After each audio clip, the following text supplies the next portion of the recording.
vibe. I'm like, damn. But over time, I got used to it. You know. So yeah, the headphones are always optional. Most of the people that wear them actually that I've had on as guests are usually people who work with music or podcasting themselves. So they're like, yeah. They're used to wearing it. Yeah, they're like, yeah, I'm definitely gonna wear it. I'm like, oh, yeah. It's not like headgear for wrestling. Just throw that out. That's probably another reason why I don't like wrestling. All the headgear and the cauliflower ears that happen. I'm like, I don't really want. Yeah, I got a little bit here, a little bit on the inside, so I can't even put an earbud in here actually. Really? Oh yeah. See, and then a little bit there, so. Yeah, that would stray me away from wrestling right there. Any questions? No, sir. I'm ready whenever you are. Alright. So just like I said, introduction, myself, you, and then we'll go from there.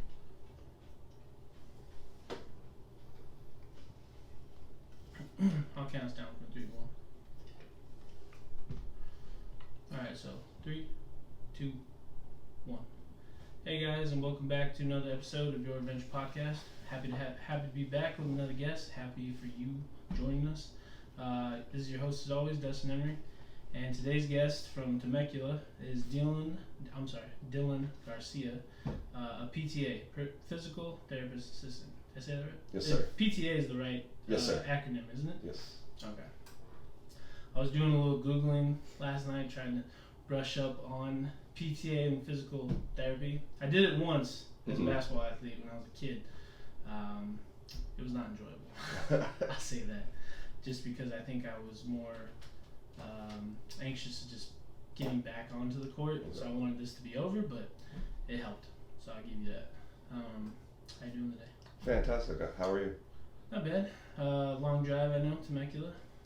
Well, not really. Right? So, I mean, like I said, I used to be an EMT long before this, so I've driven up and down the county of San Diego. I even had some long distance transports from San Diego to UCLA or even almost to Arizona, so driving is not really a big deal for me. Okay. Well, that's alright. I always ask just because I've had some guests come from pretty far, and I always appreciate the drive.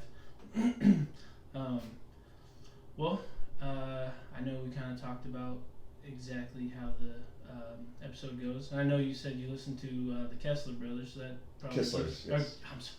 Yeah, you even said that. Kessler. Yeah. Kessler brothers. Sorry, guys, if you're listening to this episode. Sorry. So I know you kind of know what's going on. Yes, sir. What were you trying to take from those episodes? Just get a general vicinity or idea of like what I'm gonna be interviewed upon, or I mean, because that's what I consider a podcast, like free flowing interview basically. And so first and foremost, I want to say thank you very much for having on me. I'm very humble. As a shy ADHD kid growing up in the corner, like I always thought like it's just very humble for me, and I think to myself, why me? Like, why am I on this episode? But it's very, very humbling, and I cannot be any more appreciative to be on this episode. Oh, so man, I'm glad to hear that. I always like hearing something like that about people kind of doing something that maybe would normally scare them. Exactly. I like that. All right. Well, let's start. At the beginning. Now you're 28, so obviously now you're a physical therapy assistant. But we go back to kind of our childhood, maybe high school, middle school. We think, I guess the teachers start asking, what do you want to do when you grow up, right? So I'm assuming physical therapy maybe wasn't on the agenda at that age, but what did you think about That's correct, yes. So I think I would say earliest memories of what I really wanted to do, I would say around 1997, 99, I was 3 to 5 years old, and the big thing for me and my family, or at least my 2 other brothers, because I'm the youngest in my own, was WWE, or back in that time when it was WWF, and the theatricals, the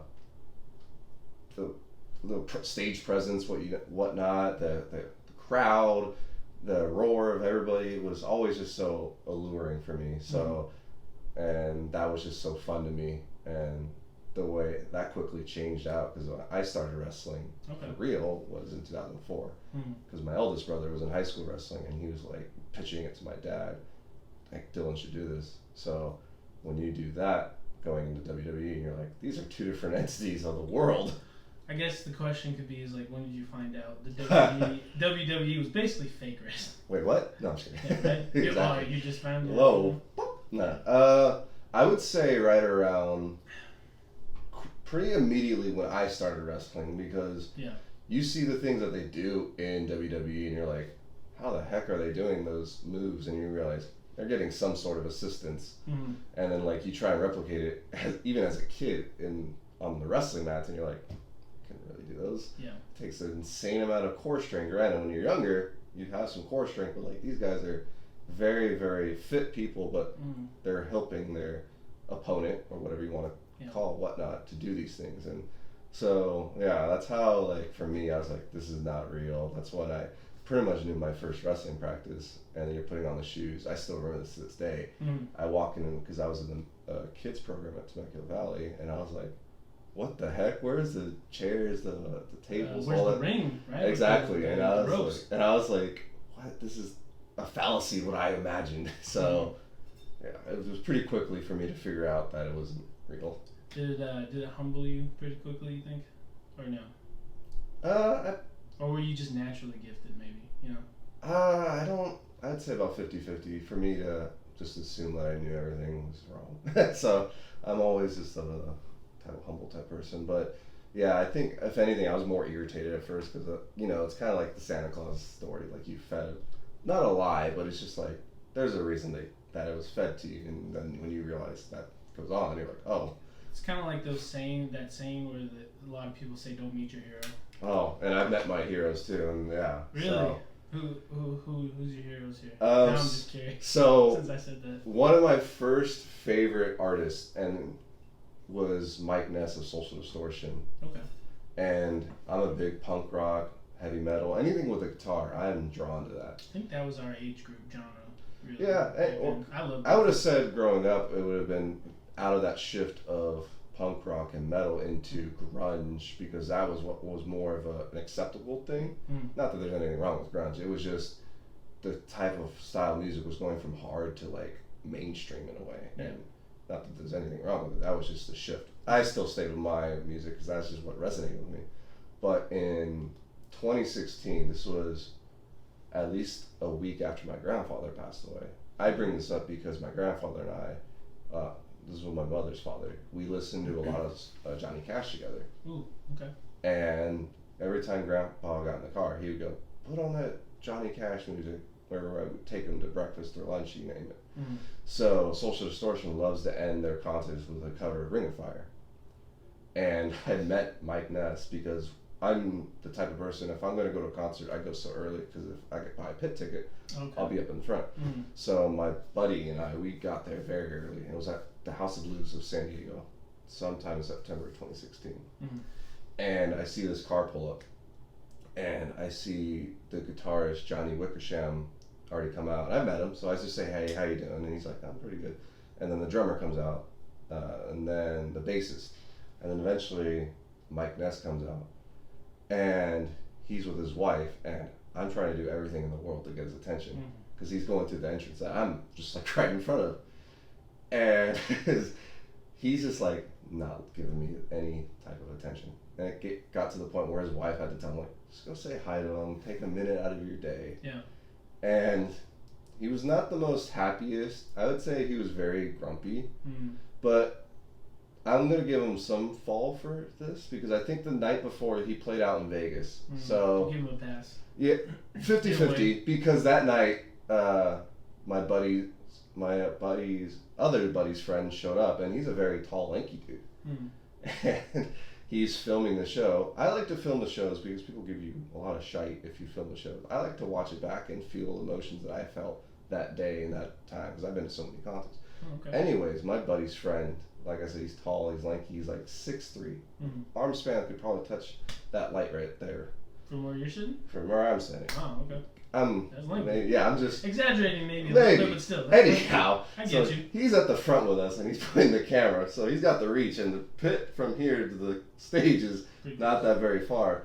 And Mr. Ness is right in front of us playing, I can't remember the song, but he sees it, and he just kicks the phone, and he goes to the other side of the venue, and myself, my buddy, my other buddy, and my other buddy, the one who lost his phone, we were all just kind of annoyed. Yeah. Because I was like, a little upset for that. Because I'm like, you're 50-something years old. You can just say, hey, please don't put that phone in my face. Yeah. And that went flying. So that's 2 bad strikes within the same night. And luckily the security guard saw where it went. He picked it up and brought it back to him. But we were kind of like, yeah, the little, it's kind of a sad experience in a way. Yeah, so it is what it is. I mean, I still listen to them, but don't follow them as closely as I used to. Mm-hmm. Yeah, I get you.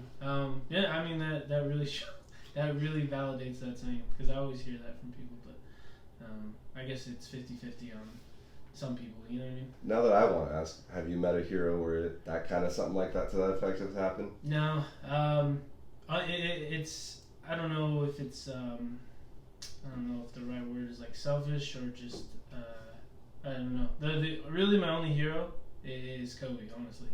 And that was like a life goal of mine. Somehow I would meet him. And I went to tons of Laker games as a kid.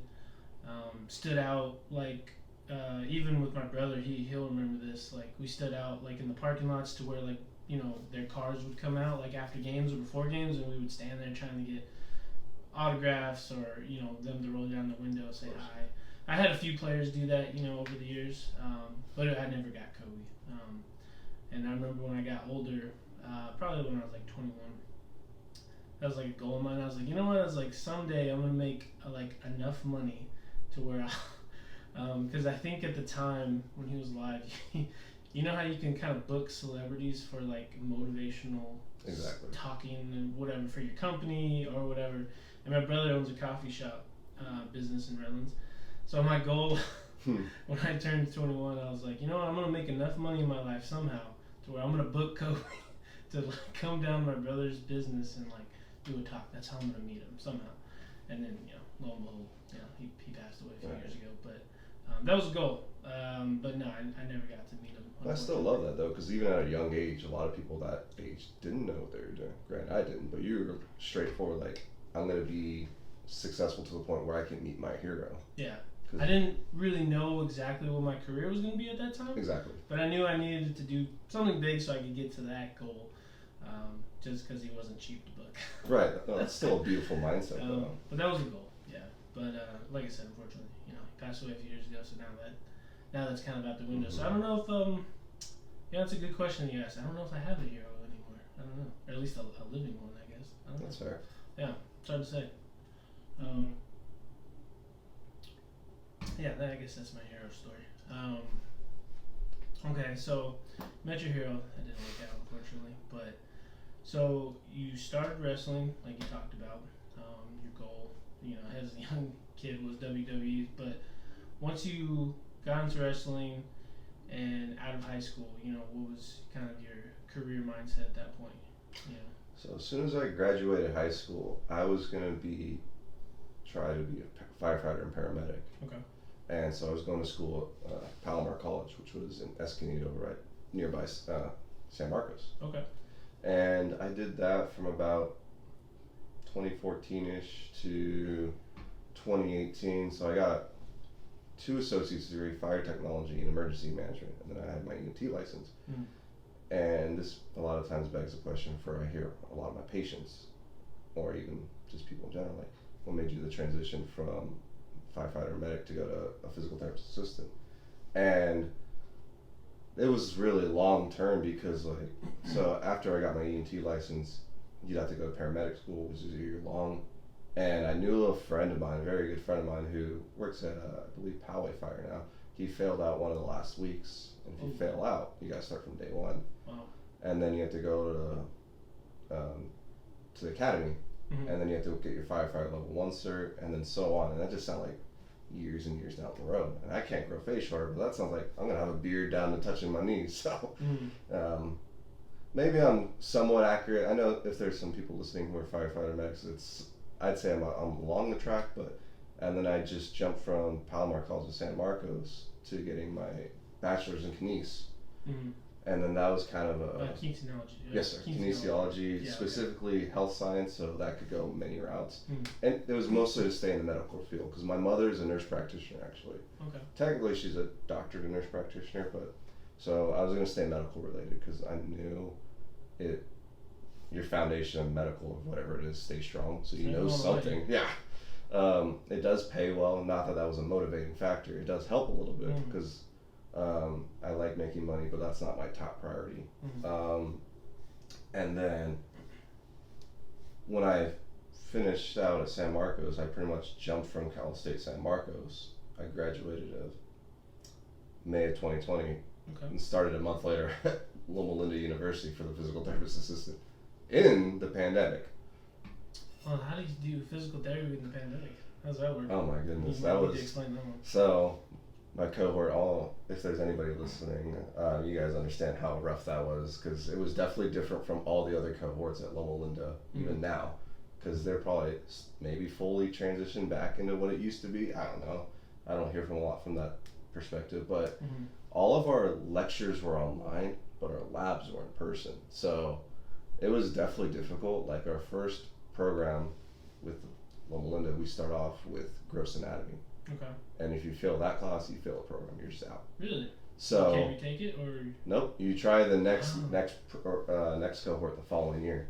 So you have to wait an entire year to basically get back in. Because it's our foundation of what we learn. It's what we use for critical thinking. So if you don't have that, it's kind of like, well, we don't want to waste your time and money for all these other classes that you could possibly pass. But if you don't have that foundation, then it's probably better. Yeah. So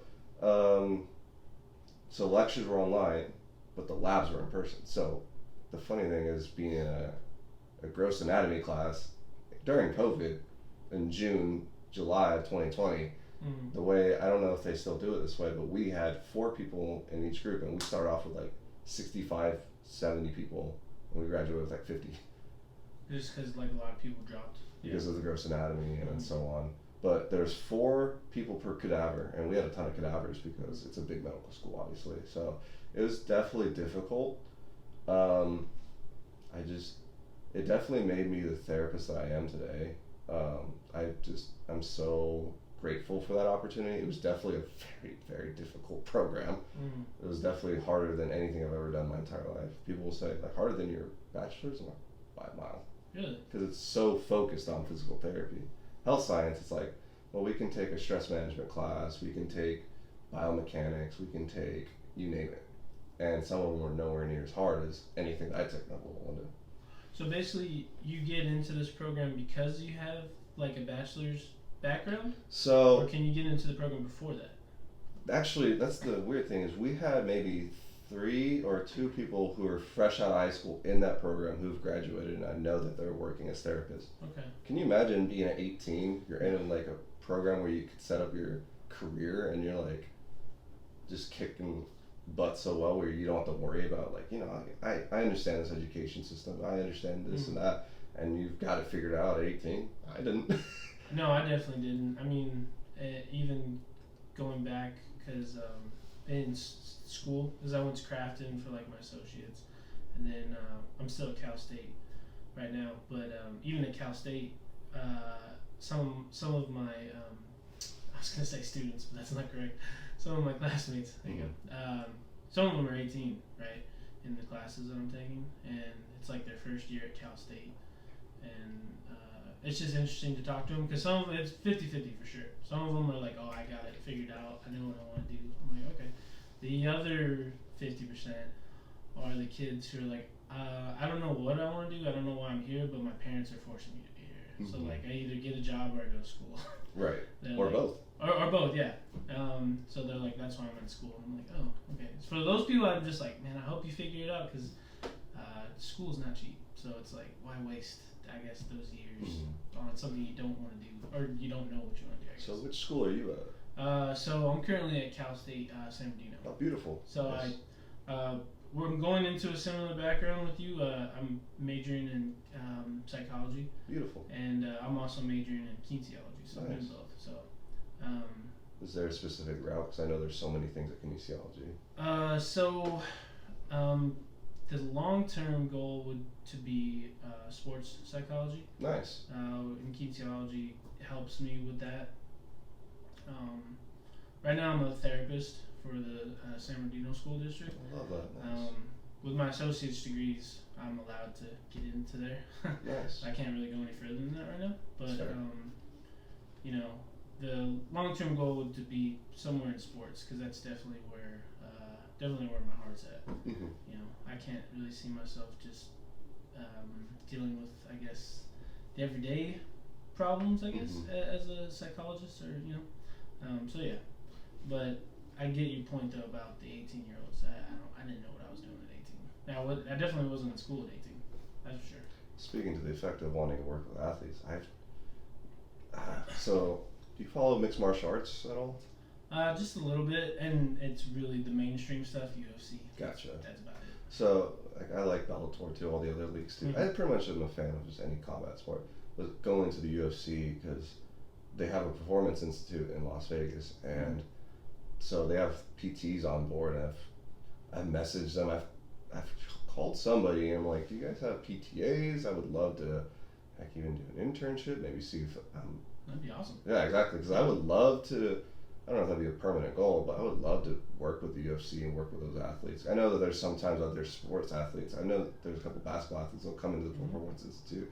I would just love to work with them and expand my knowledge from really high functioning totality of people who can do so many it's things. A different level. Exactly. Things that 99% of the population can't do. And just not only pick their brain, but just learn from them, and then hopefully they can learn from me about things. So it would just be fun to be around those, I guess, giants, those huge people that people have aws and, fans around the world, basically. Yeah. So as a PTA with Loma University, are you working, I guess, for the public and for the students? Because I know it's also a school too, right? So as soon as I graduated, I got my license in October, well, technically December, and then I started working as a travel therapist in 2022.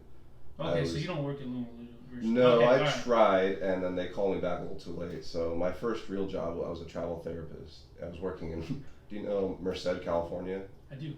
Oh, I've never been there. I'm sorry. But I do know it. I'm kidding. So it's an hour north of Fresno, and that was my first real time as a physical therapist assistant, and it was actually one of the most fun times of my life.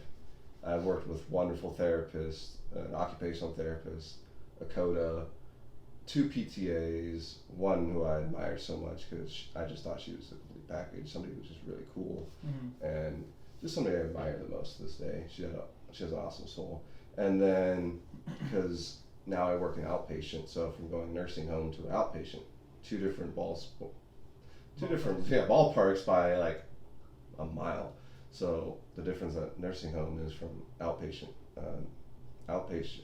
nursing home, you're trying to get them back home, hopefully discharged to where if they need more therapy, they can go to outpatient, or if they're not long-term residents are usually like, if they have weakness, which they all tend to do, bad balance goals, maybe gait, which is walking, you work with them on that. That way they can just be a little more functional, just independent, improve their functionals of activities of daily living. And then I went to outpatient as soon as I got back from Washington last year, and then I've worked with an array of wonderful therapists that have been just so blessed. Every job I've worked as a therapist, I've just been enjoying my time, expanding my horizon, meeting new patients, helping them to get their end game goal, and then going back to your question about students, I can eventually be a clinical instructor. It just takes 5 years of working as a therapist, and then Linda will just kind of ask, like, hey, do you want to take a student that want to work at your facility for a little bit? Okay. So eventually, if that happens, because I kind of want to go back into travel therapy, just because, like, we're looking right here, we have explain that a little bit for people who might not know. So travel therapy is kind of similar to a travel nursing. I don't know what travel nursing does exactly, but the way I did it is I pick a company to work for, and then they gave me an array list of all these places you can work for, and I just so happened to pick Merced. So you go up to a contract for 13 weeks, 3 months, and then you get a per diem of food stipend weekly, housing, and then an hourly wage. And the only thing that is taxed is your hourly. So your per diem for food and health, or food and housing was tax free, which is, I really enjoyed that, because when I did taxes this past season, I was like, oh, this is actually very beneficial. So yeah, you do that for 13 weeks, and if you really like the company you work for, and then also like your medical traveling company. You can extend a contract. So I was in Merced from February till the 1st of July. My first contract wasn't the best, Okay. but I met somebody who she helped me get to another travel company, and then they got me a pretty huge raise, and I was very grateful for that. And then now I work in outpatient, and I get paid pretty well. I'm not a bragging person. I'm very happy where I'm at right now, but I There's think a piece of you that misses the travel. I do, because like I said, when I'm looking at Yosemite, Yeah. my God, there's one of those national parks. I've been to a few, and I want to be just going on the road and on my own again, and I think that's a goal of mine. One day at a time. I think the traveling aspect is just the selling point. I know for myself, like if I ever had, I guess, that opportunity in the psychology world that I'm in, they're like, hey, let's get you on the road and travel. I would do it in a heartbeat for sure. Mainly just because I know, I guess everyone really says this, but like, you know, I love to travel. Like, so seeing new places, meeting new people, like I'm all for it. And if I can get paid to do that, I guess in a way, like I'm all for that. You know. And this world is like, I was in Joshua Tree sometime in February, and one of my followers, because I posted it like where I'm at, and he's like, man, you're looking at everything in the world. And I replied back to him like, this world is just so big and vast, and your time on this planet is so minimal. Why not see as much as you can and just be very grateful about the things that are here that not everybody else can see, not everybody else can have or taste. Like, 'cause you can go somewhere new, there's maybe food that nobody else offers. Yeah. So that's usually a selling point for them. Like, well, if people aren't eating that, why shouldn't I have that? So that's why I like to travel. Yeah, and I mean, a job that pays you to do it, that's, like I said, Jack's kind of a no-brainer. Yeah, I do it in a heartbeat. So I agree with your sentiment about kind of missing it in a way. I guess the only thing with travel, there's always the thing where you're just away from kind of everybody, like your family and stuff. That's the part that I guess gets a lot of people, you know? Yeah, it was hard being away from my nieces. I have 2 wonderful nieces, and even my family, my immediate family, my friends. Like, it was hard, but like I feel like I made a lot of growth. Yeah. Being on my own as my own human being, so that's what I look forward to in life, is just growing as a person. That's a good way to look at it, and I think, like you said, growing as a person. I feel like sometimes we stop growing at a certain age. In a way, you're just like, like I know everything. I'm done, kind of learning, I guess. But I'm always drawn back to like those people that I meet that are like even older than me, and like they're either in my class now as a student, and that to me is kind of like, wow, like you're like 50, 55, which, you know, I guess some people might be offended that I call that really old, but for me, you know, it is. I'm only 30, so I'm like, I can't even imagine myself at 50, 55 right now. But just seeing them kind of like come back to school and like want to learn, I'm like, I respect that, because I don't know if I'd want to do that at that age, you know. At my program, I think Dr. Ron mentioned how, because they weren't in my specifically cohort, but they had like this 62-year-old who was like a mechanic for all his life, and he got tired of just working with his hands. He's like, I want to go do something else. So he went into the PTA program at Loma Linda, and I think now he works what is called PRN, which as needed, and that's usually what pays the most without benefits. So you work under 40 hours, you don't get the benefits, but you get a high stipend because you're not there all the time. So I think that's what he does, and I thought that was beautiful. I'm like, I love that for when people like, yeah, he probably made some good money as a mechanic. He learned a lot of things. You know, his forearms were as stout as possible, but he wanted to go learn something. He didn't want to stop that growth. Yeah. Because I think that's what happens when we stop growing as a human being. We stop challenging ourselves. Yeah. And I think we should always challenge ourselves, because that's where your next potential comes on. So I really loved hearing that story for somebody who's like 60 plus and still learning and growing as a human being, because that's what I think life is about. I agree with you. Now let's get back to a little bit of your PTA. So for people who don't know, I guess, and people who are listening who are maybe thinking about physical therapy, like, what's the difference between a PTA and I guess like the physical therapist who's like, I guess, above you in a way? So yes, I work under the physical therapist. I'm just the assistant. The physical therapist will do evaluation. Evaluation is like if you're in an outpatient facility. Say if you come in with shoulder pain, It's his job to figure out what exactly is going on, your range of motion, your strength, and then pretty much create a plan of care for me to carry out. Okay. And then he will do also a progress note, which I won't do after like maybe 12 sessions, and then a discharge to get you out of the facility. I just see the patient every day, or however the times they come in. I see them, I do their daily note, which is pretty much like, it goes with their insurance, but the insurance doesn't really check in on it. They really care about the eval to see what's going on, how much they got to cover, the progress note, seeing where they're at, and then hopefully when they can get discharged in, and then the discharges. But I'm trying to work towards that discharge to get them back to whatever they were doing. Okay, so you're like basically the one, excuse me, you're the one-on-one person that's working with them. The physical therapist like above you really isn't doing that. So the PT I work with, because the facility I'm at, they moved me from Murrieta to Temecula. Murrieta is a very busy one. Okay. I'm more at a one-on-one, which is a lot nicer. I prefer that because that's what I feel like therapy should be. The PT or the owner, he sees the patients. He sees like cardiac rehab. I don't. I like learning about the heart, but not to that effect.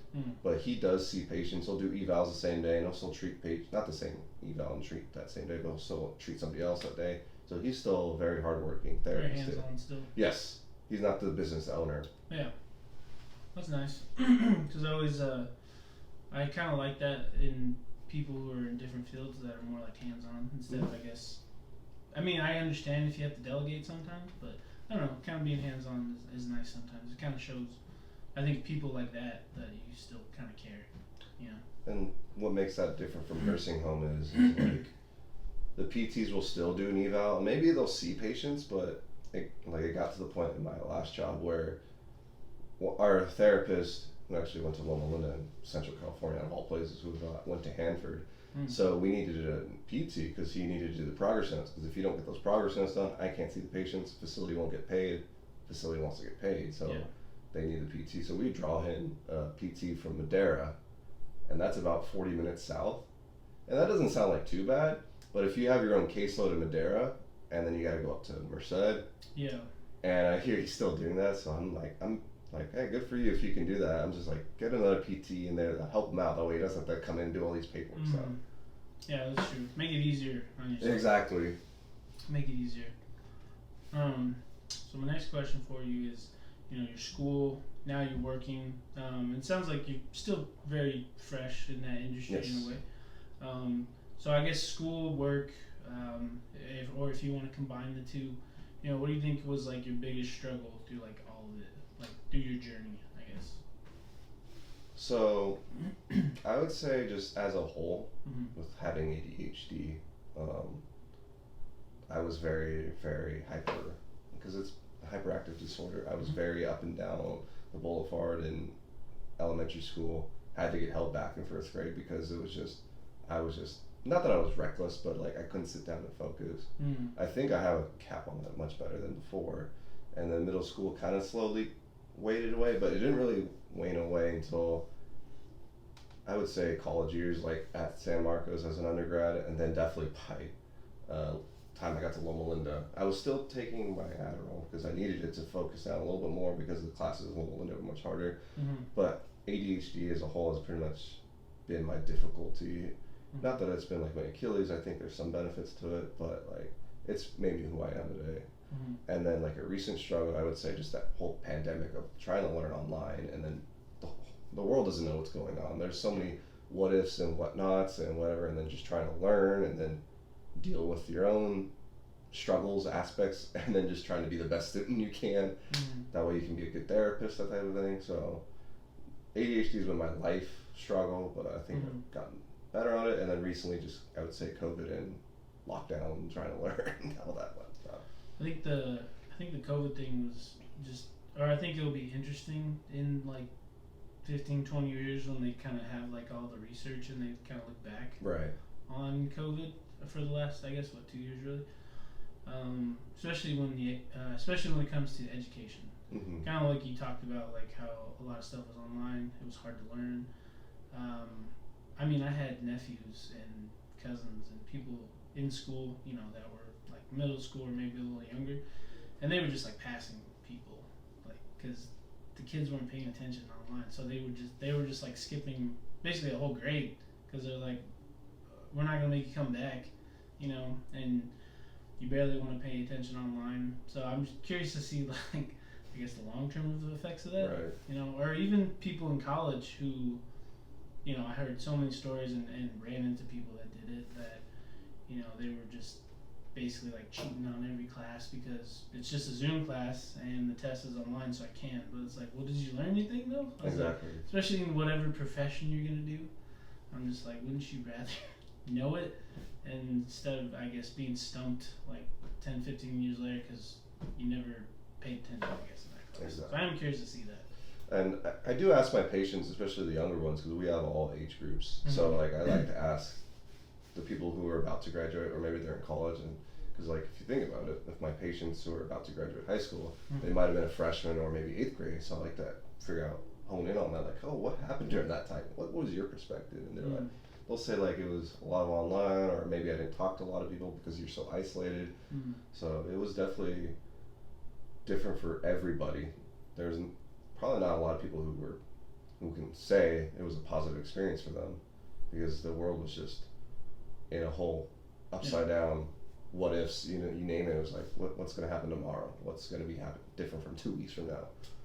Yeah, I think the craziest part was just the beginning, because there was really no information, and then everyone, well, I mean, the government said, all right, 2 weeks. Right, and then that turned into. And then that turned into, God, like no one's working for like a year, 2 years, really. Mm-hmm. Like, oh God, you know, that was weird.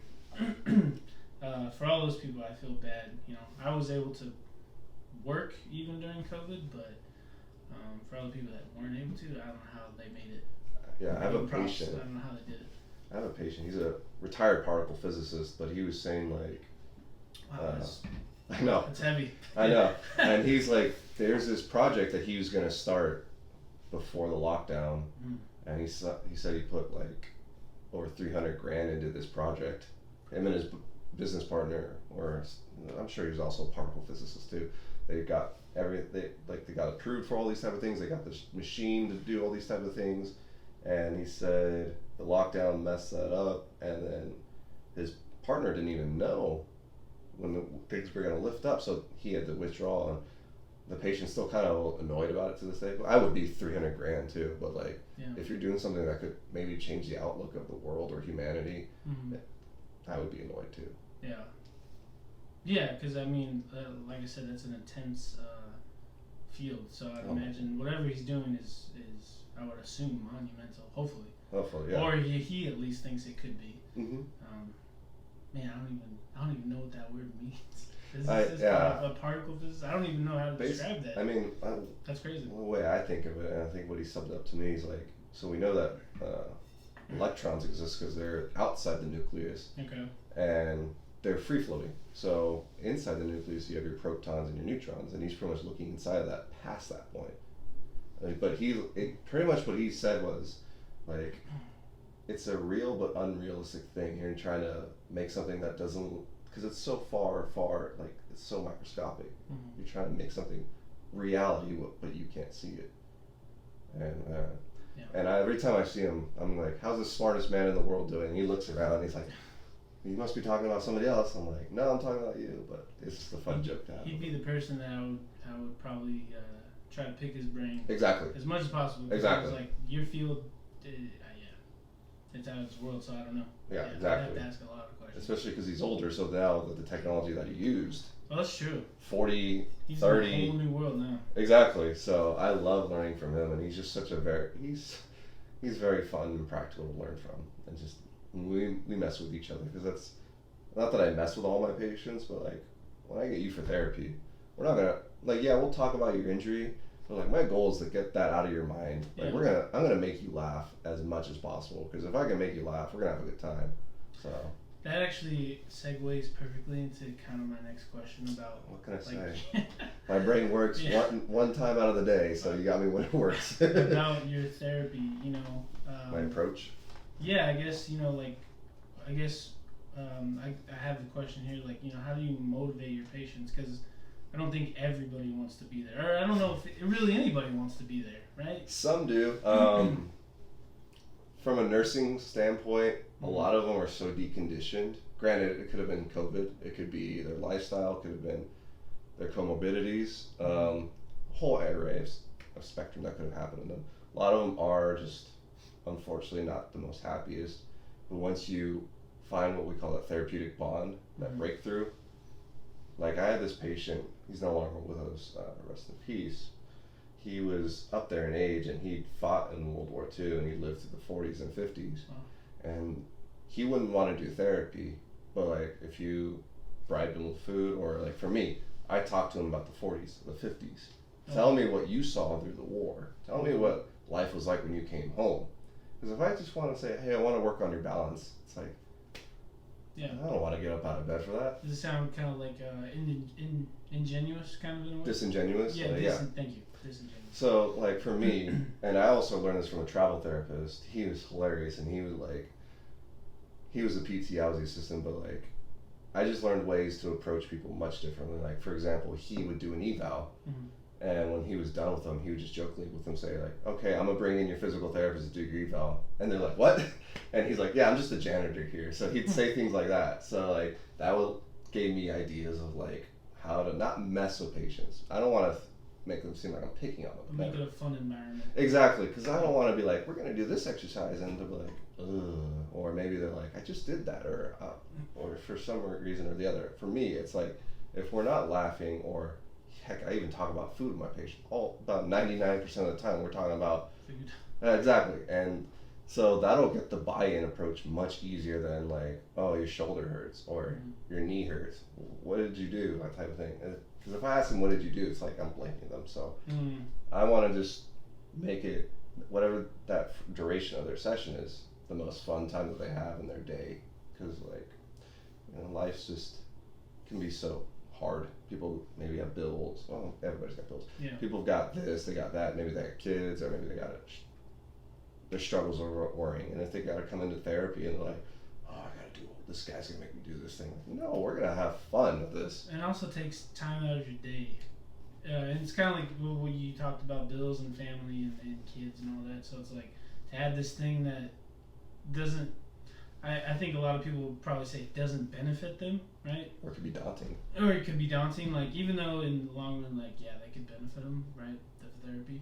But for them, they just see it as like a inconvenience. Yeah, that's what it comes down to. And that's why, like, I feel like whoever you're with, and like, even at my facility that I work at, we have fantastic therapists. I admire them to the top to the bottom, because they're each their own person, and no matter who I have a patient, I can ask them a question about, or like I even have my mom going to this certain therapist, because like I know she's just so smart, and like I don't know a lot about what's like the SI joint where my mom's having pain, so I'm like, if anybody's gonna have an answer, it's gonna be this therapist. So I send my mom to that person because she's just smarter than I ever will be at that area. So. Are you? I'm just always curious about this in any field. Are you like one of the youngest people in your office, or no? As the therapist, yes. Really? Okay. Yes. The one who just went on maternity leave, I think she was maybe a year or two older than me. And then the next oldest would have been a couple years older, and then the other ones are not significantly older, but they've been a therapist for a while. So yes, as a therapist, but we have a couple aides that are much younger than me. So I always just ask that question just because as you get older, or you, I guess, talk to older people, just depending, I guess, on their perspective. Age is always one of those topics that people bring up that, like, you could be a professional or, like, the expert, I guess, in your field, but if you're young, people are like, like, that's the part I don't really like, I guess, about age. That's why I asked. Yeah, there's been a couple of those, and I actually had that recently within this week, and she was like, well, I was because I had my other knee replaced, so I was expecting to do the same thing here. I was like, nope, I got to keep you on your toes. And then, yeah, of course, I made her kept laughing, so I made her therapy much different from anybody else. Because if you're doing the same exact therapy as this therapist, that therapist, and they're all the same, well, that doesn't seem fun. Yeah. I don't know. I want to do different things that maybe other people haven't thought of or have thought of, and they're like, this is work for therapist B, but maybe not work for therapist C. So therapist C is going to try this over that. Yeah. So that's what I try and do, incorporate into my my training, I guess, or whenever I rehabilitate people. I guess the best way to put it, you're really trying to find an individual plan for everyone.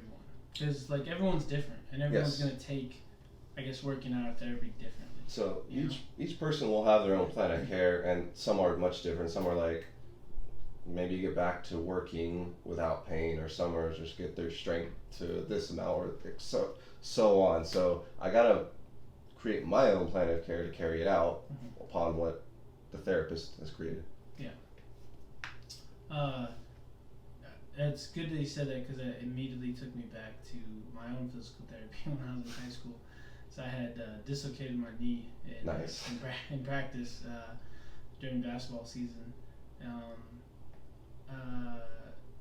want to say I think I had about 2 months of therapy, and it was like 2 to 3 days a week, because we were also trying to like kind of amp it up quicker.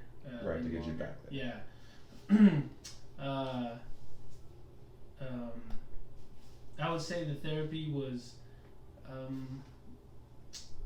it was kind of good and kind of bad at the same time, because I had like an older gentleman who was doing the therapy for me, but I think he was at that point to where like he was kind of on his way out the door when it comes to maybe like retirement. So I think he was just trying to put me through and like get out. Right.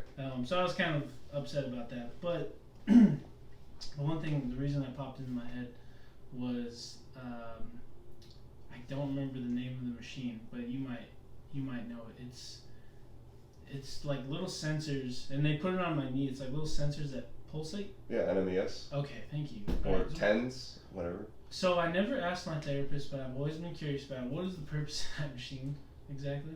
So especially for injuries like that, I didn't really understand why it was a part of my plan. So there's a difference. There's TENS unit, which can be more for like pain control, and then NMES. And NMES is neuromuscular electrical stimulation. And this is a fun fact that I love telling every now and then. So I learned this from our electrotherapy class. Okay. And the instructor goes, NMES is also known as the Russian TENS control unit, basically. And I think it was 1984. I don't know the exact Olympics from previously, but the Russians were using NMES for strengthening muscles beyond their point of what it can do, and then also they were taking off-brand, non-approved things. Like steroids. Yeah. So they're combining those things to create superhumans, basically. Okay. So she's like, this is called the Russian because of this, what happened so long ago. So yes, the NMES. So you say if you have an injured knee, and then like for you, it was a dislocated knee. So we probably want to strengthen the quads. Granted, not to say the hamstrings aren't viable, but let's just say the quads. So you're gonna put 4 electrodes, make like an X, and the idea is to facilitate contractions, and then while it's contracting, you're going to contract at the same time. So this is when you contract your quads. So if it's firing off, I'm going to have you do an exercise while it's contracting, while you're contracting at the same exact time. Okay. And then it's going to hopefully what is called hypertrophy, for muscle growth, and then just use that as a way to strengthen you and get you back to activities of daily living for you. So it's almost like a shortcut in a way. In a way, but I think there's a reason why the new generation, we don't use a lot of modalities. Ultrasound, STEM, IFC, you name it, we don't use it because a lot of the research hasn't really backed it up. Or like hot packs or cold packs. Those are great for acute injuries, like if something happened like a day or 2 ago. But the best thing for you is going to be movement in general. So, because a lot of times, say if I injure my wrist, maybe if I snap somebody down from wrestling or something, a lot of times people will just guard it and then they won't want to move. Well, adhesions can form up, and then next thing you know, lack of range of motion, the strength, that type of thing. So I understand what, like for me, I had an injury too from jiu-jitsu, and I was like not moving. But the best thing for you in general is to move. Because we're human beings, we've never been made to be stationary. So ever since we've came out of the caves, we've been doing everything you can think of, the things that created what we have now to this day. And that's, I mean, I'm sure you probably see it in your field. That's probably one of the things that happens the most nowadays, because I think our office cubicle jobs were never meant for us. where we sit for 8 hours a day, and then most of us, after those 8 hours a day sitting in an office, we just go home and sit on the couch. And then also like And so you're so stationary, you're not moving. you're stationary, and also as The entire day. you sit like because I've been told my posture's not the best. So thanks for that one therapist. She'd always not always mess with me, but I get it. So she's like, I don't like your posture. I was like, wow, you're very nice to me. She's trying to help you, man. No, I was like, we'd be going on a hike and she'd take pictures of me. I'm like, your posture's horrible. I was like, are you just saying this like to show me the pictures, or are you trying to be cute? I'm just kidding. Yeah. But like, so going back to the people who would sit around on the computer all day, you start out here, it's like 8 o'clock, 10 o'clock, 11, 12, 13, you name it. And I say 13 is military time. That's what I was used to. So, and then as soon as you try and get up, everything's hurting. So for me, every time I learned that patients, if they're on the desk or they're in a cubicle, I always recommend a standing frame for their laptop, because 2 of our therapists at the other facility have it. And a standing frame basically is, it's a collapsible like bench that you can put your laptop or even computer upon. Okay. So when you stand up, it's creating proper posture. That actually, it glides up, right? Yep. Yeah. It's okay. collapsible. I believe I've seen that. Yeah, those are really cool. And I don't have one, but I have one, like the smaller one that's for my laptop, where it kind of props up a little bit higher. So. What do you think about the people who've added those? Because I've seen those desks before, but I've seen people now add those little walking pads underneath their working desk. Have you seen those? Basically like a treadmill. Yeah, it's a really tiny treadmill. Basically. And it's kind of like connected to the desk now. I've seen a few like videos of people doing it, and these are mainly people who work at home, because I don't know how many businesses would want all their workers doing this, but because they have to pay for that. That's a great point too. So I've only really seen it people who work at home, and like they basically, this treadmill company made like a desk that now has that thing that pops up, and also there's a walking pad, and you can just, you can turn it off and on. I just don't know. I understand the standing part. I can get with that. I just don't know if I could work comfortably for like 8 hours walking. My only question is, does it work like? Say if it's connected to your laptop, does it turn on while you're moving? Because then I would support that. Like, hey, you're moving. Yeah. So I don't know. Could you work comfortably though? I guess continuously walking. I'm supportive of the fact that your lower extremities are moving, but because like I said, it's better to move than not move. But I don't know. I guess I'd have to look on PubMed to see what they believe, because that's where I get a lot of my research from, and because I don't just pull this out anywhere.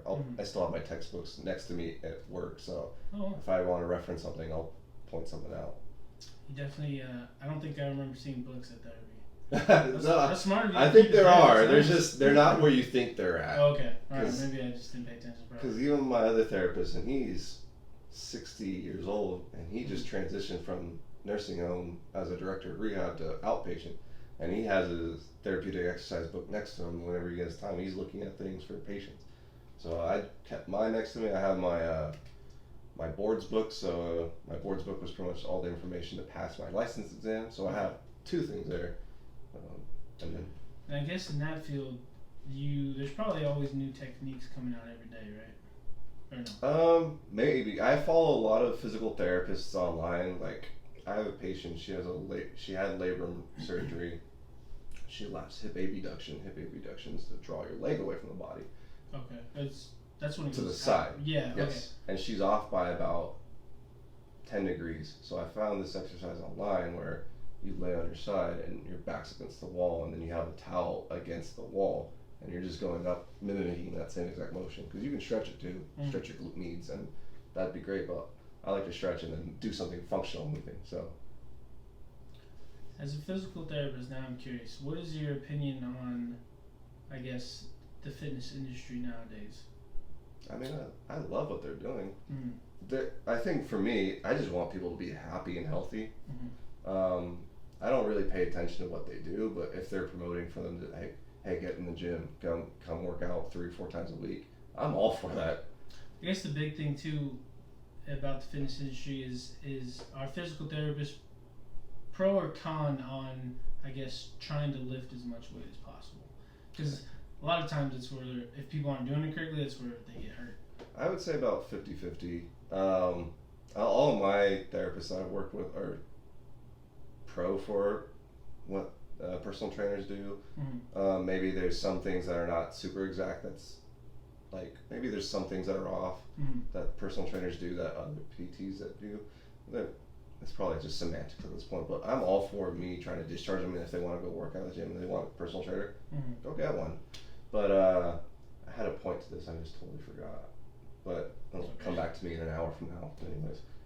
Can you text me? Yeah, I'll just have you text. I'll exactly. Add it into, that'll be the intro. Like, this is what he wanted to point out. I'll add it into a note. It's okay. The other one that I'm always curious about too is CrossFit.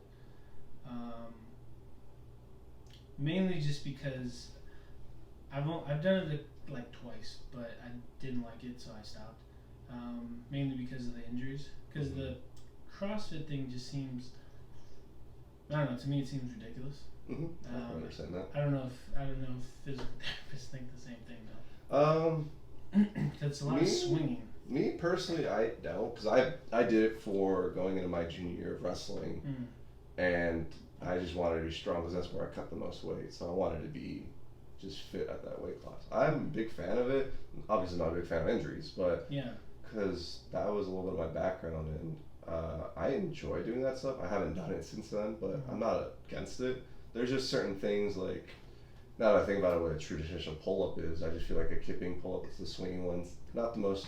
Yeah, it's weird to me. Yeah, I feel like your serratus, because that's primarily what trains your pull-ups, the serratus anterior, which is the boxer muscle, it's along the side, and your trapezius a little bit. I mean, it's mostly serratus, trapezius, and pectoralis minor, but I feel like serratus is the main standing point. But the other two are synergists, but not to say that they don't get involved. The kipping, I feel like, just throws it out because you're not going into that upward rotation and back down. It's because when you go into upward rotation, when you're up the top and then you swing out, it's like you lose that eccentric phase where your muscle growth is. See, yeah, okay, so we agree on that. And like I said, I'm not an expert on any of that fitness stuff, but that alone, I thought about because I was like, it's just weird.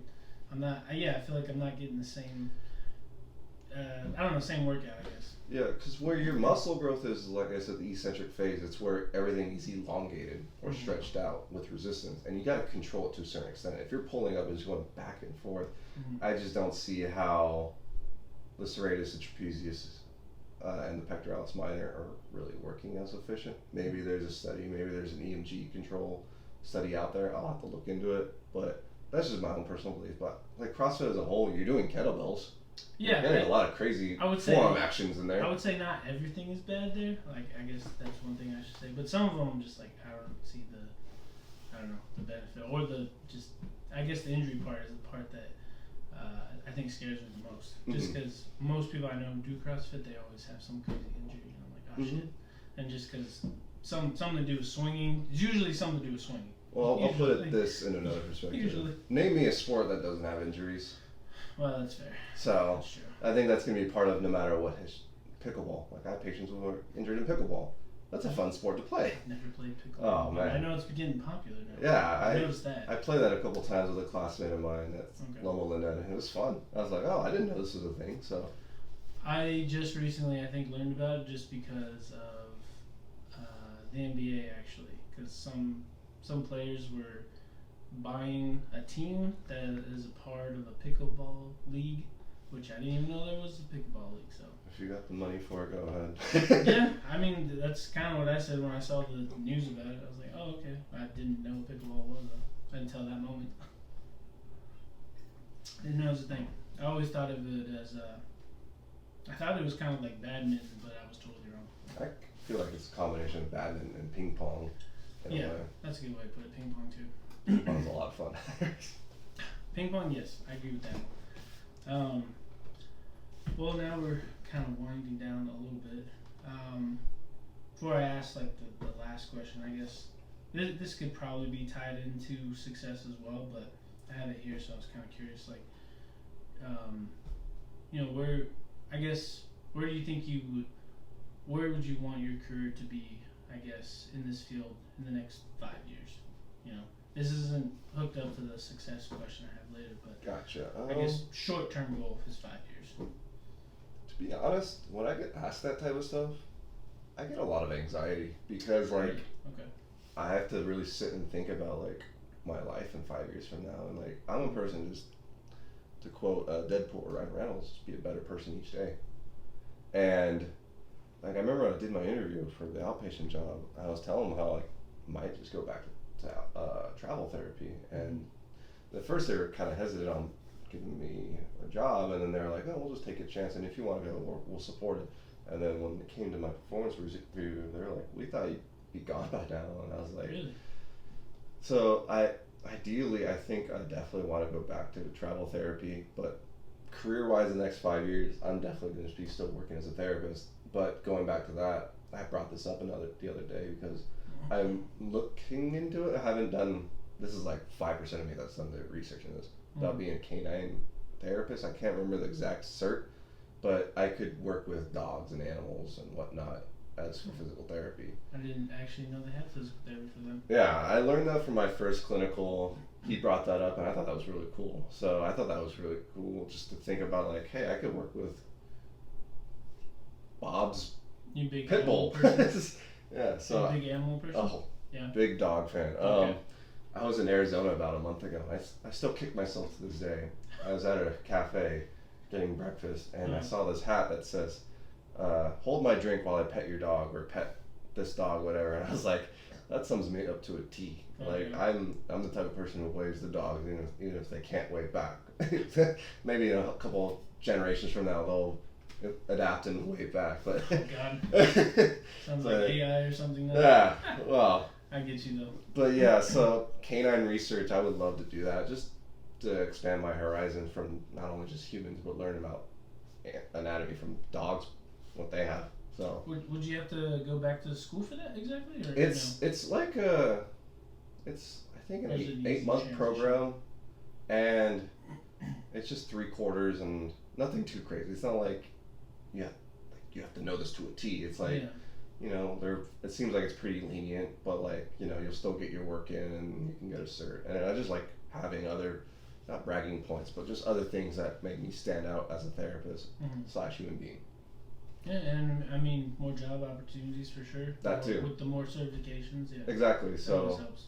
yeah, that's what I want to do. Is I don't want to be just known as this guy's known for his shoulder rehab or cervical rehab. I want to be above and beyond that. So that's why I like that. That's a good way to, I think, live for sure.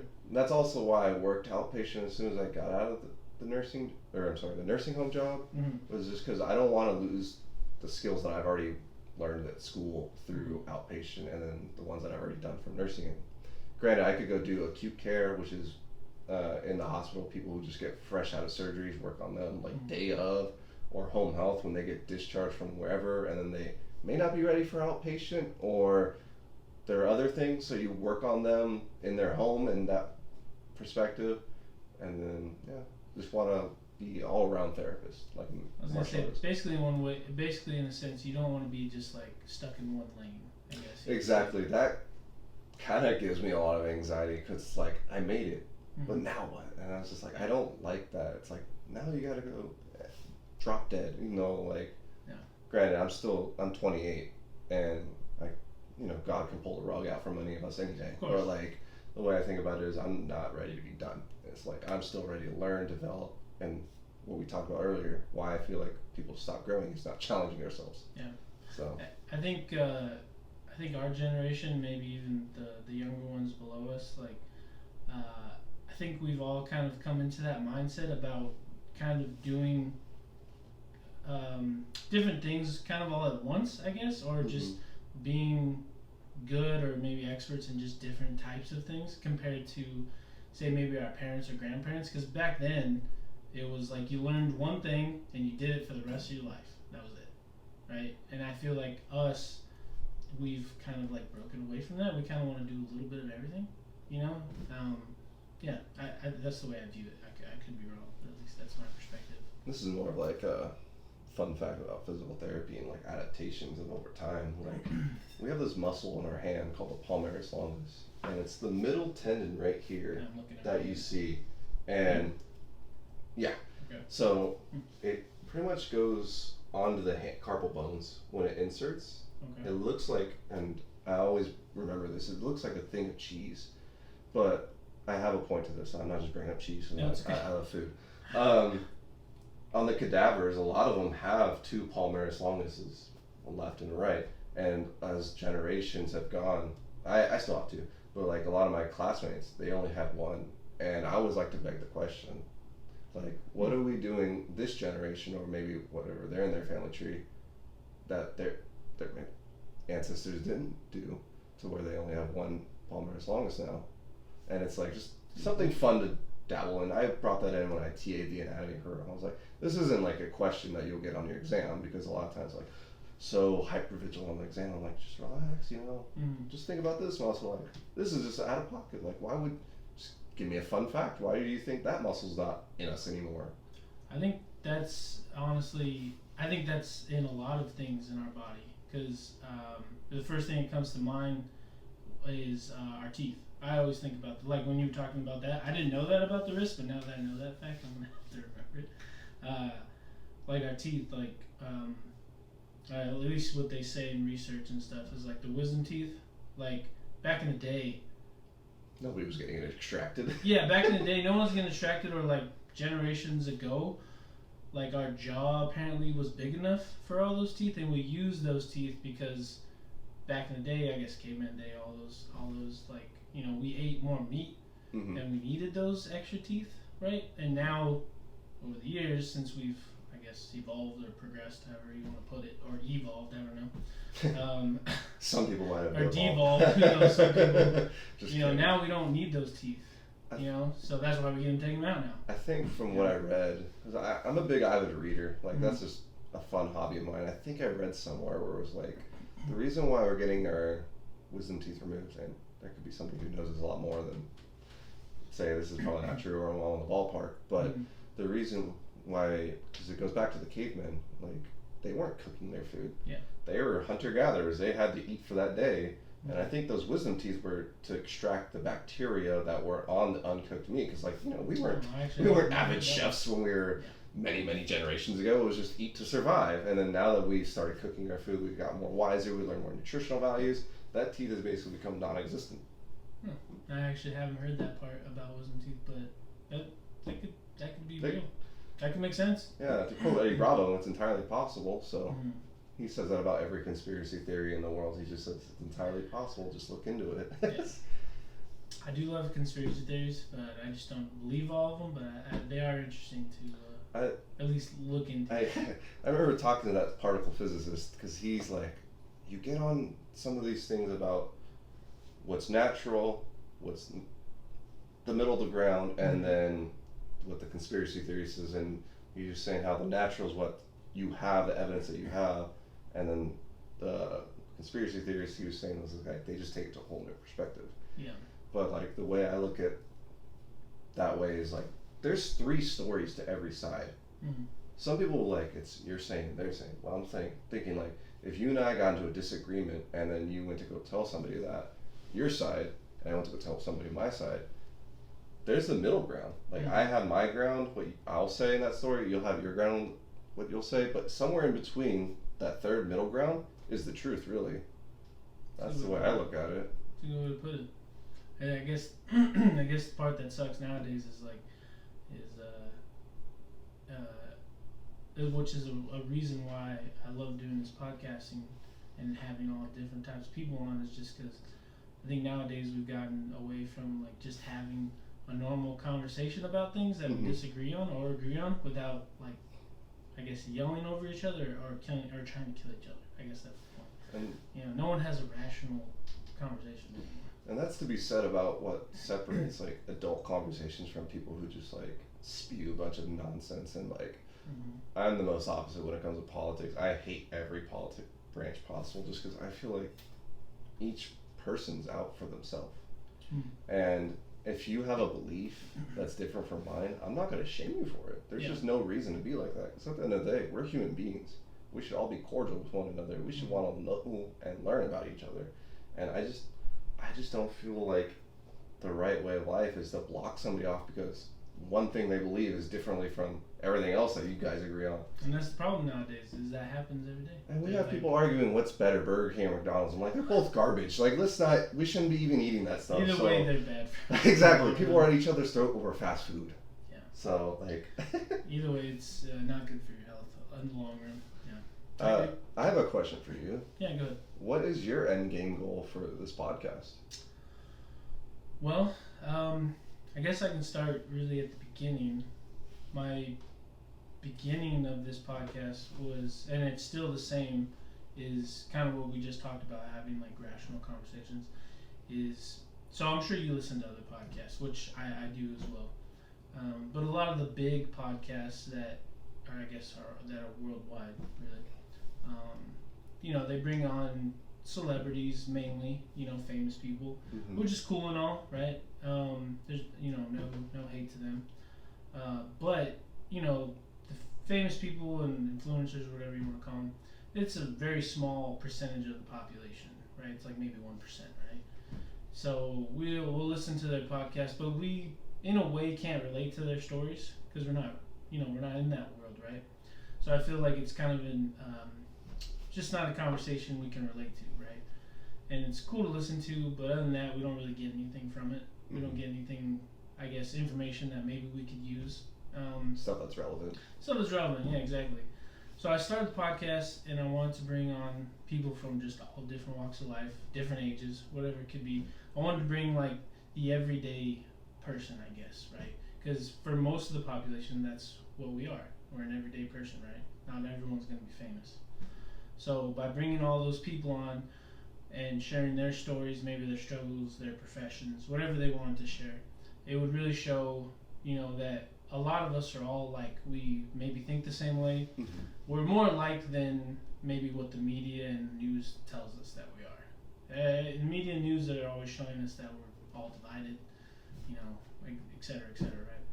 So with the podcast, that was my goal, is to just show everyday people's lives, their stories, and that there's a lot of people that probably think alike or have the same struggles or are interested in maybe the same thing. So like for you, for instance, like physical therapy, maybe there's people listening to this episode that were interested in physical therapy. Maybe they don't know all of it, about it, or maybe where to start, or what it may look like, or their opportunities. Like for me, I didn't know that physical therapy could travel, like a traveling physical therapist. So I'm sure a lot of people listening today are like, oh wow, I didn't even know you could do that. Maybe that could be their future route. Yeah, right.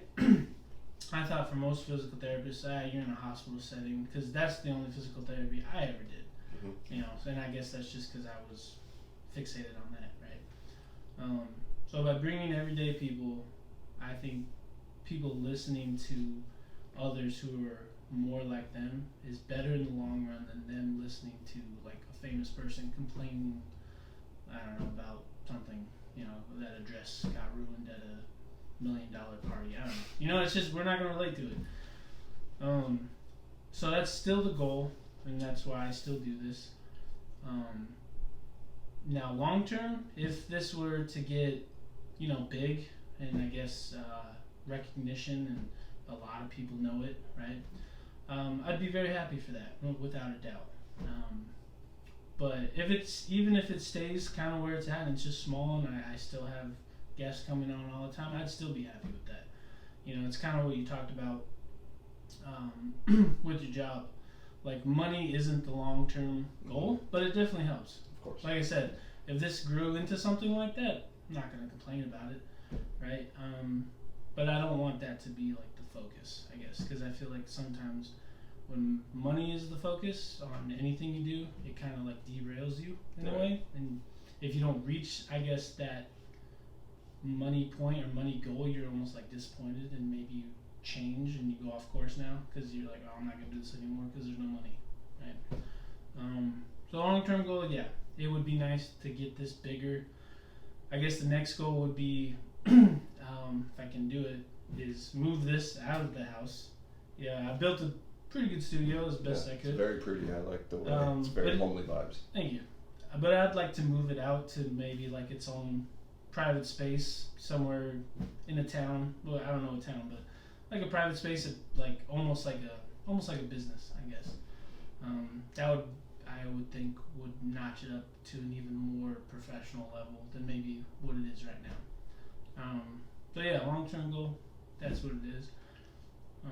But where it's at right now, I'm very, very happy with it, very pleased, and it's been an interesting journey so far, because I would say the first 2 months, I didn't know anything about podcasting. Like, I didn't know how to use any of this equipment, so I went to YouTube, all that stuff. It's like, I gotta learn how to use all of it. I knew I wanted to do it, and the next thing was I had to learn how to use all of it. Which begs the next question, because like you've had to done research obviously to do this. You know, Yeah. you listen to other podcasts, but like for me, what my takeaway is what this podcast is what's different from everybody else. It seems like you're having all the guests from Inland Empire or within Yeah. this county represent and Yeah. just bring on like, hey, you know, we got somebody who's a teacher or a future lawyer or you got a mental health therapist on, like that's in this county, and I love that. Mhm. Is that really going to be that goal for here on out, staying within the IE area?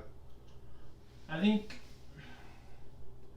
long term, if I had someone who, I guess, long term, I guess if I had someone who was outside of the IE, came to me, right, and said, hey, like, I want to be on the show, I'm probably not going to say no, if I'm honest with you.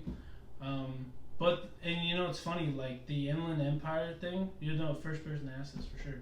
The Inland Empire thing was never in my mind in the beginning when I first, like, started writing the show and, like, getting everything down, and it was never, like, a thought. I didn't start thinking about it until maybe like my 30th episode, where I was like, you know what, I'm really bringing in like an Inland Empire, I guess, community, because then I had like people from the Inland Empire like reach out on Instagram like, hey, I want to be a guest, or like, hey, I really love that like the Inland Empire is kind of getting like shine, Exactly. I guess. So yeah, in all honesty, in the beginning, I never thought of it like that, but then now that it's kind of progressed that way, I'm like, oh wow, like there's kind of a community here. I never thought of it like that. But now that it's here, I'm like, okay, yeah. You know, I'm embracing it, I guess. Yeah, I guess that's the most honest answer I got love for that. you. That's I'm a big fan of this podcast, and like I've been telling my patients this week, like, yeah, I'm gonna be on this podcast. Like, if you have time, please tune in. And I'm just, like I said, I'm very humbled to be here. And I have Appreciate one you. more question. Okay. Where is that picture from, or the painting right behind you? That Oh. foresty area, it's just so glamorous. So the mountain bike picture, that is from Santa Cruz. Oh wow. One of their, I would say it's a park, but it's near like the Santa Cruz University out there. It's a very beautiful area. It is. Me, and that's actually not me in the picture. That's my buddy. Oh, nice. I was behind him, and I just told him to stay still. I was like, I want to get this picture with like the trees and Nice. all So that. that's your picture that you've turned into a beautiful artwork. I love it. Actually, all the other pictures here are my brother. My brother is also kind of like an amateur photographer, so he's the one who took these pictures, and If that's I just knew I amateur, man. wanted it for the, I guess, ambiance in the room. These are, So he took them. I may not know a lot about photography, but this is really well done. Yeah. I think it's more, I mean, granted my information is limited, but it's like a professional, like especially when I look at the clouds going to Half Dome. Like, Yeah. oh my goodness. Yeah, he did a good job. It is fantastic. So yeah, credit to him. Even the desk that we're working on. My brother's very creative and very good with his hands. He built the desk. Well, I guess this desk, it could turn into an eye for the IE for the next future goal. You got a T going, so. That's true, good. You're right. You're right. I didn't think about it. Yeah.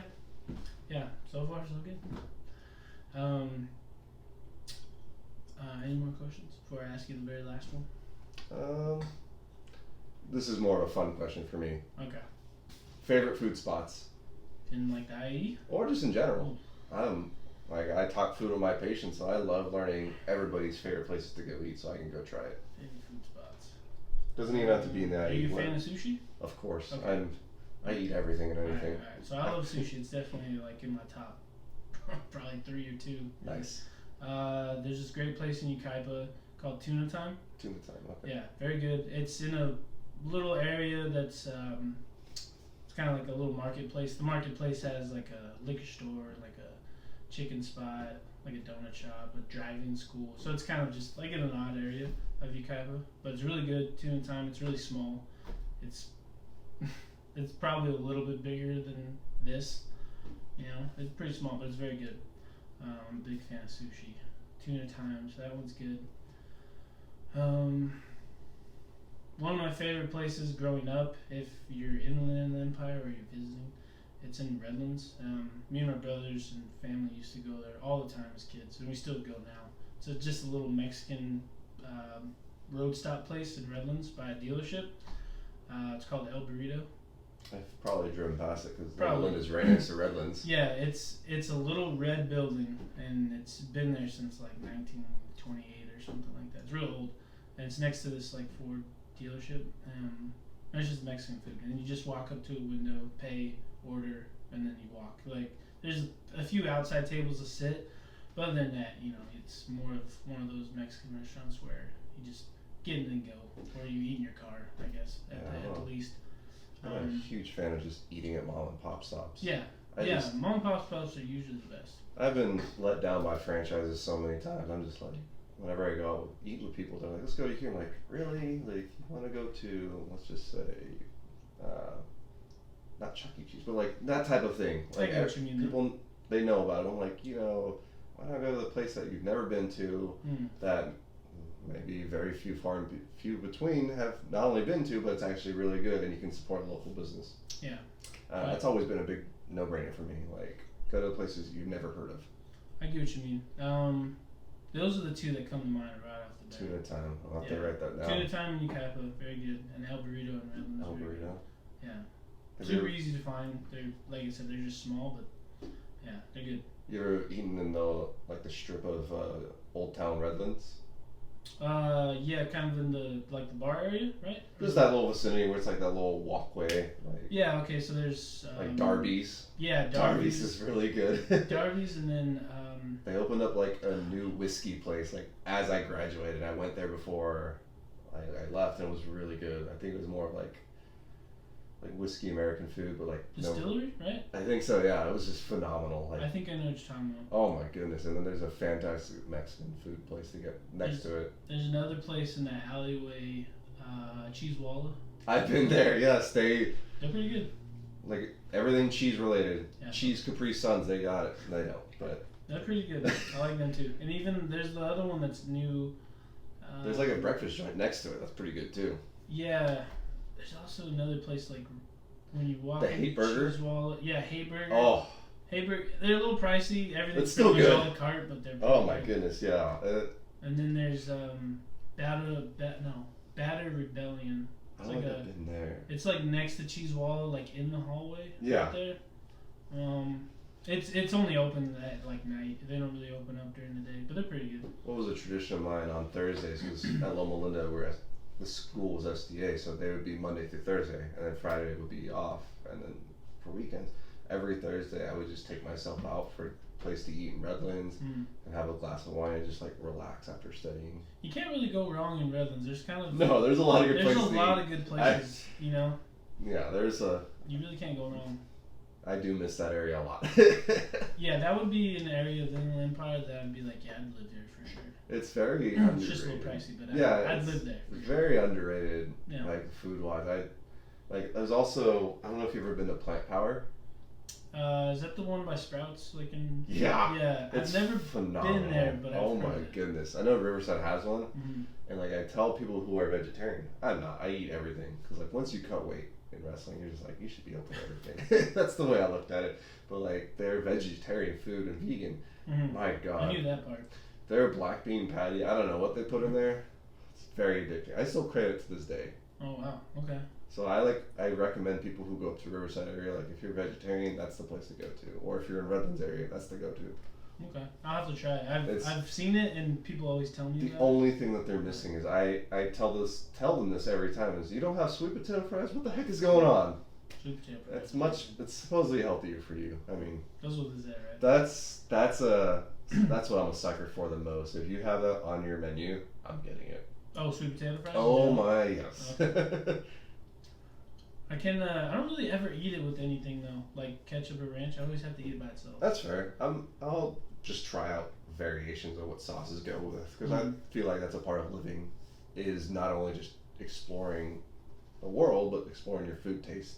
See what goes together, what doesn't. Definitely sounds like you're not a picky eater, which is good. Oh God. I'm not a picky eater. I'll pretty much eat. Have you ever? Do you know who Paddy Pimblett is? So he's this MMA fighter. He fights at 155. He's from long blonde hair, kind of. Okay. He's from Liverpool. Okay, I know exactly who. And he cuts ungodly amount to make 155, but he does it. And yeah, he eats a bunch of just whatever he wants, really. He eats whatever he wants, and he still fights, and he does what he needs to do. But like, there's a quote by him that I live to this day. Okay. And that's why I work out. I work out so I can have a fourth meal. Not that I want to, eat whatever the heck I want, but he was getting interviewed on a podcast, and he was in Chicago, and he's had like the deep dish pizza, the hot dogs, and he's breathing very heavily. And Molly Meatball, a teammate of his, asked him, like, "You're just breathing so heavy," and he straight goes, "I'm a fat bastard," and I resonate with that. That's why I work out, so I can eat again. That was my Liverpool accent, by the way. You tell me if it was good or not. I don't care. I think it was 15% good. I do know that fighter though. I've seen a few of his. He's quite a character. I've seen some of his like post interviews after a fight. He usually has something in his hand that he's eating. Like he just like won a fight or lost a fight, whatever. It reminds me of another. And he's like, fighter. "Oh, I can eat now again because my fight's over." And I'm like, "Oh, okay." It reminds me of another fighter. Like this would be me to a T if I just got done fighting. Like Jorge Masvidal, after he beat Nate Diaz, he's doing a press conference, but he's eating pizza the entire time, and he straight up goes, I think I've never seen that. It was at UFC 244, and then he's got the cornrows, like he looks like a gangster because it was for the BMF title. Anyways, he's eating pizza, but like he eats pizza the way I do, folds one slice on top of another and just eats it. And he goes, if you guys run out of pizza, I'm done with this interview. So a lot of times he's just saying, "More pizza, bring it." So I'm like, that's me if I were a fighter. I mean, the fact that they have to. Oh well, I mean, even you as a wrestler, like the insanity they go through to cut weight. I wouldn't blame them. I'd want to eat too after that because I have a buddy who's like just getting into fighting, and he's been training for like the last year.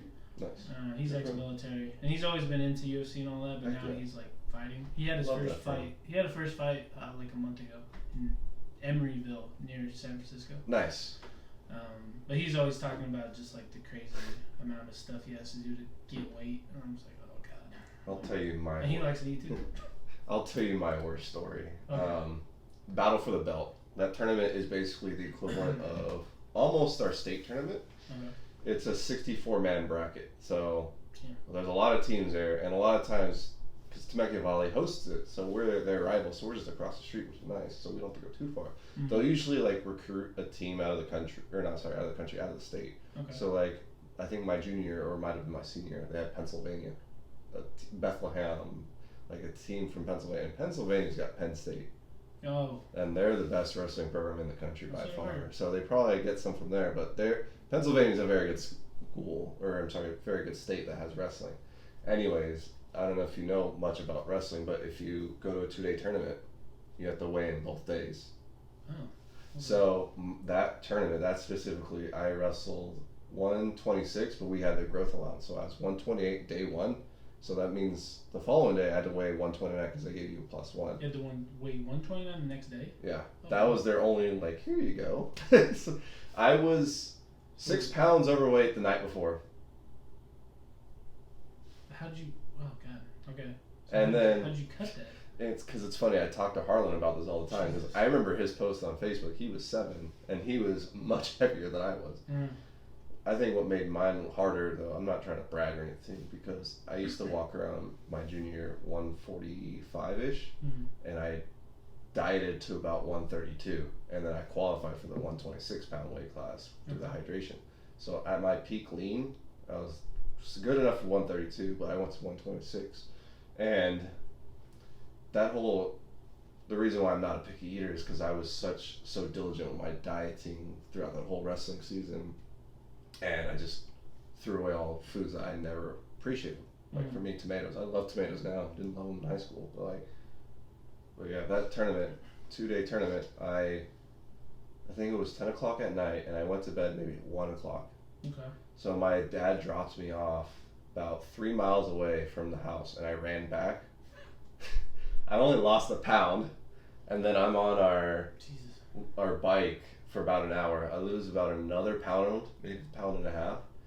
And my mom intervenes because she's at that point almost a nurse practitioner. She's like, "Hey, don't go too crazy. He'll float a pound when he sleeps." Yeah. So I floated about another pound, maybe a pound and a half. So I wake up. Let's just say I woke up 2 pounds overweight. I was like, "Fudge." That's crazy though. Because I was like, that much in just a short amount of time. And there's people who've done it a lot crazier than I have, but I still had maybe about an hour and a half to make, let's just say 2 to 3 pounds to 129. Dad drops me off again about an hour away from Chaparral to run, and I lose about another pound, and then we drive to TV, and then I get on the scale. I'm probably maybe 3/4 of a pound over, and there's 45 minutes left till weigh in. I'm in every type of clothes possible. Only I'm not wearing like a suit at this point. Yeah. A tuxedo. So you're basically trying to sweat it out. Yeah, and I'm very familiar with that school because I went there from the elementary school, middle school program. So I'm just doing wall sprints back and forth in where they do the weigh-ins. Made weight by like the last 5 minutes in. God damn. What happened was though, it wasn't the eating. I was just pounding a lot of water. Okay. And to this day, I'm not faulting myself that I needed that water because the match that I needed to go to qualify for day 2, we went into like quadruple overtime. Oh. And I credit that water for helping me win that match because then I qualified for day 2. I won the first match and I might have pinned the next match and then I almost placed at that tournament. Like I said, it's almost known as just as hard as our Masters and maybe even state. So to place at a 64-man bracket, it's top 8. I was top 10. Wow. And I lost to a guy who was a nationally ranked freshman. The funny thing is, I knew him growing up because we were in the same exact kids program, and he just went to another school, and I lost him 2-1. Ah man. It is what it is. But that's just insane though, just for you to even get that far because of the weight. I know. Yeah. And I would say out of like a 10 scale, how bad it was, I'd say about an 8. Like I never passed out, thankfully. I was thinking like a 9 or 10, bro. Well, I would credit that if I would have passed out and I would need IVs and like if I was urinating probably dark yellow. Yeah. And I don't think it was that bad, but like it felt bad because you had to cut and then like you're sitting in the sauna, which to this day, whoever says saunas are fun, you've never cut weight like to the extreme like a lot of wrestlers have. So if you are one of those wrestlers, you're just a straight psychopath, and I'm a big fan of you. I mean, yeah, shout out to the wrestlers because, yeah.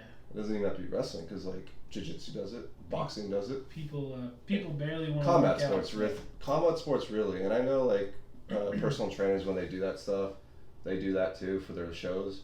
Granted, they're nowhere near as, like, they still get to eat smarter than we did. Yeah. We were just like, hey, we might have a can of tuna. Yeah. So, not that I'm saying it was any better, because I understand what they go through to cut weight. It's not fun. But it did make me appreciate food. So I will say that's the only benefit about cutting weight. I'm not a picky eater. Well, I guess when you cut weight, there's just no food coming in, so you exactly. Take anything. So that's why I was like, throw extra tomatoes on there. That's fine. Yeah. So. Damn.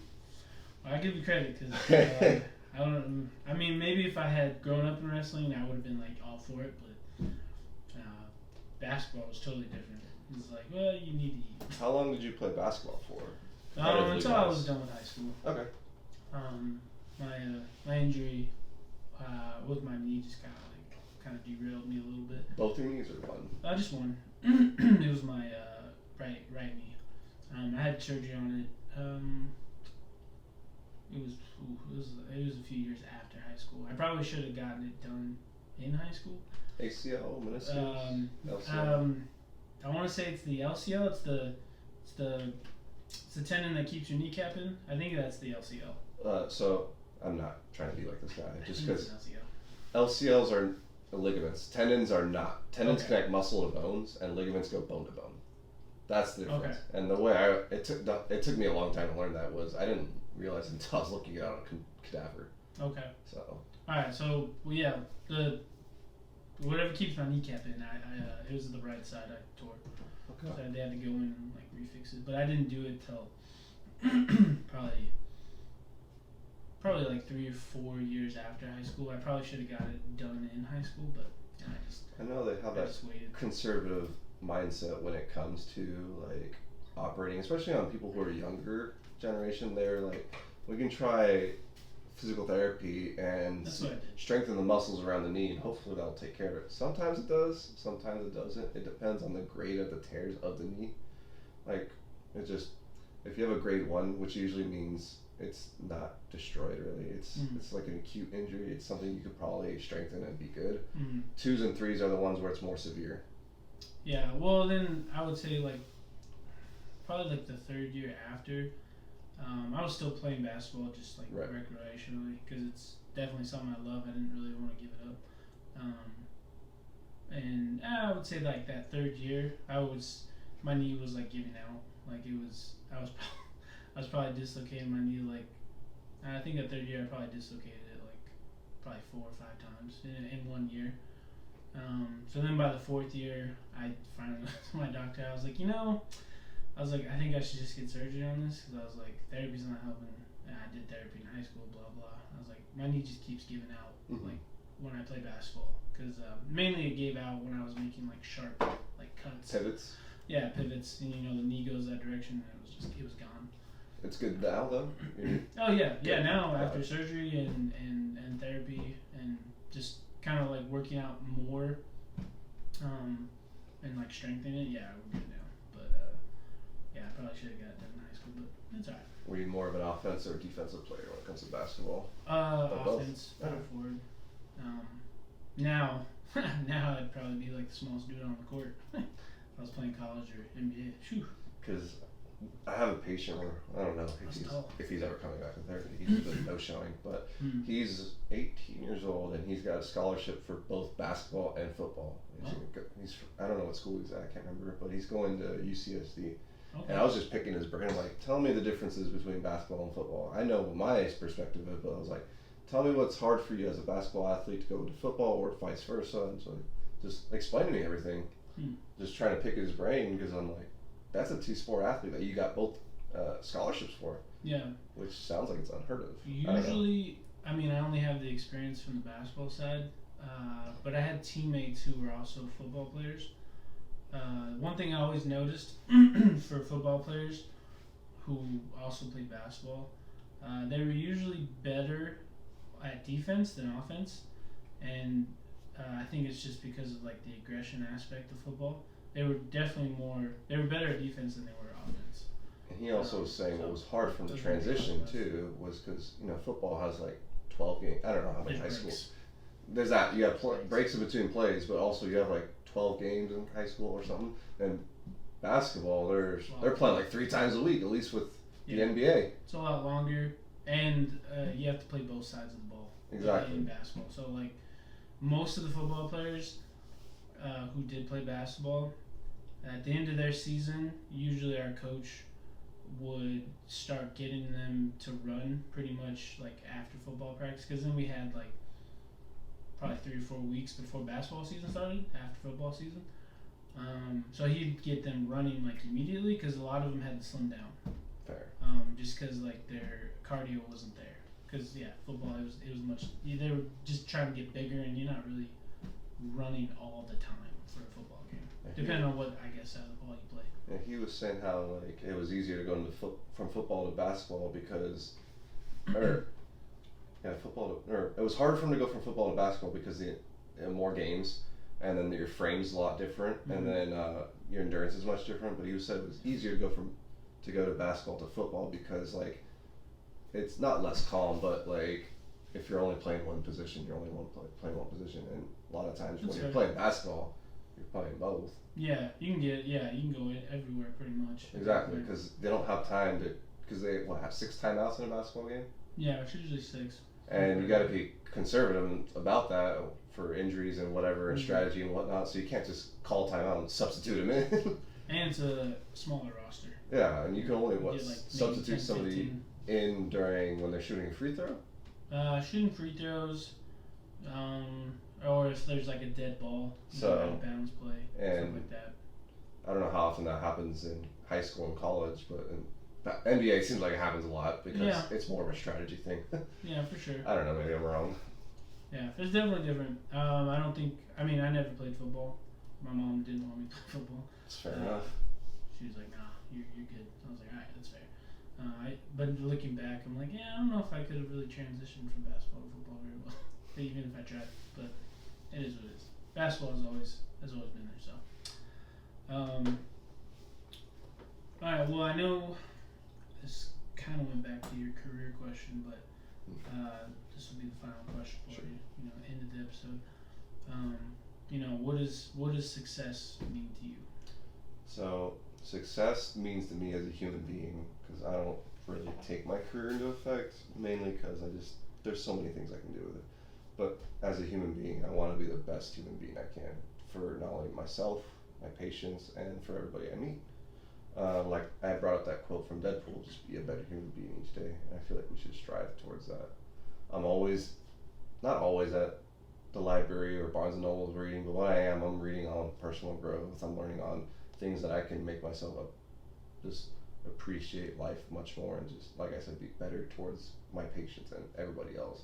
I just feel like we should always challenge ourselves, like I stated earlier, and be a much better human being for the planet. And I bring up the human being because one of the few times I was at Yosemite last year, and this kind of irks me to this day, was we were walking somewhere I don't know, we were just traveling. But anyways, we saw people who were from other countries picking up our trash. And that really ticked me off because I was like, we shouldn't have to have people who don't live here pick up after us. And that's why I tie in just being a better human being. Like if you're in a national park like Yosemite, take care of it. It is gorgeous. It's something that everybody should be able to see. And not just Yosemite, like Kings and Sequoia, Lassen, you name it. You brought up Yellowstone. Why should we not take care of it as much as possible? That's why I'm not a big fan of litters. And if I have trash, I'll just keep it in my car until I throw it away. So that's why I just believe that's also part of being a better human being. I think it's a big one. I like that. So I don't know. Like I know that goes on in so many ways. Success is for me is like traveling the world, seeing what's out there, seeing what maybe Joe Schmo doesn't get to see for so many reasons. You know, trying the foods that Joe Schmo doesn't get to have. Looking, this world's just too vast for us to not explore and be part of. And I don't know. That's why I think I will eventually go back to travel therapy. And I'm not a money first type of person. Granted, where I'm working at, I'm very satisfied with what I'm taking home.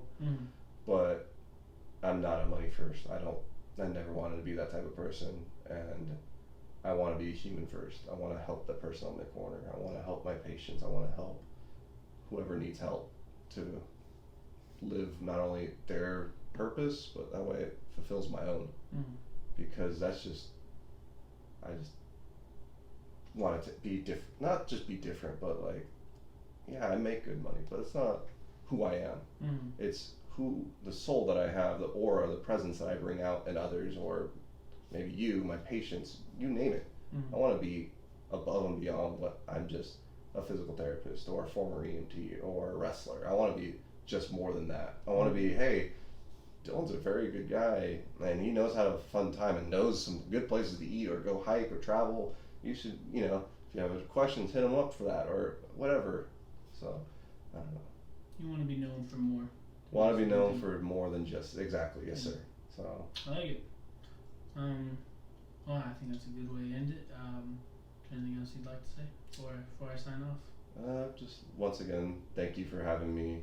I just cannot be any more humble. I will say, I still remember when you messaged me back in June last year. It's been a long time coming. It's been a long time, but there was a lot of things that happened. It's all right. Like the text when you first messaged me, I was still in Merced, and I came down for like 10 days. I was shooting fireworks, and then went on my trip. Yeah. And then we both had jury duty right around the same time. So I'm very humble and very appreciative that you asked me to be on your show, and I couldn't be any more happier because I'm not a very not a braggy person. I'm not a very like I want to speak about myself. I feel like conversation should be A and B. Thank you, I appreciate it. Good. So I hope you guys enjoyed this time, and I can't wait for my patients and whoever follows me on social media to see this. Alright guys, you heard it here first. Like you said, I appreciate you coming in. I'm glad we made it happen. Don't forget to tune in to Your Adventure Podcast on Instagram, TikTok, YouTube, and I'll see you soon. Next episode. Later, guys. Alright, you're good. What is the longest one you've recorded? 4 hours? A Lord of the Rings episode? Longest one, yeah, I think was 4 hours, but I think that's just because it was with a couple of my close buddies, so it just kind of spiraled into that. I guess that like I just met you like an hour ago, so I guess that part I think with them probably like 2 hours. I think. Okay, so reasonable time. I mean, we were almost at 2. You were at 1:40. Nice. That's so very reasonable. I at least do a minimum of an hour just because I don't like to like rush through everything. Because I know some podcasts they do like 30, 40 minutes with a guest. I'm like, like you can't get that much out of them in that amount of time. So I at least do a minimum of an hour, and then if it goes over that, depending on the conversation and whatnot, then I'm fine with that. I guess my question was, this is more just one-on-one. How did you, why me, I guess? How did it come to me? Did Harlan or Nolan make a suggestion, or? No, actually, did Harlan? Because I know Harlan, he kind of mentioned me, but he didn't say my name because you asked him, what he was reading, and he's reading a book about Michael Bisping, and I gave him that book, actually. I think it was Nolan, maybe. I do remember when I released their episodes.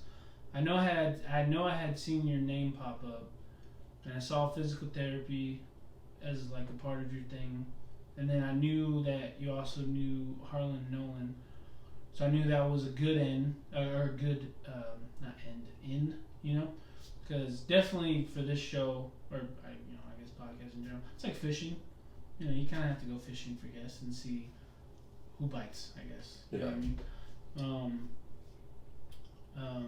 And that's kind of how it came about.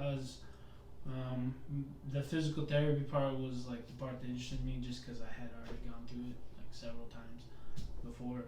And then, you popped up because I think you had maybe liked some of their posts that I had posted on their stories. So I was like, oh, okay, then I'll see.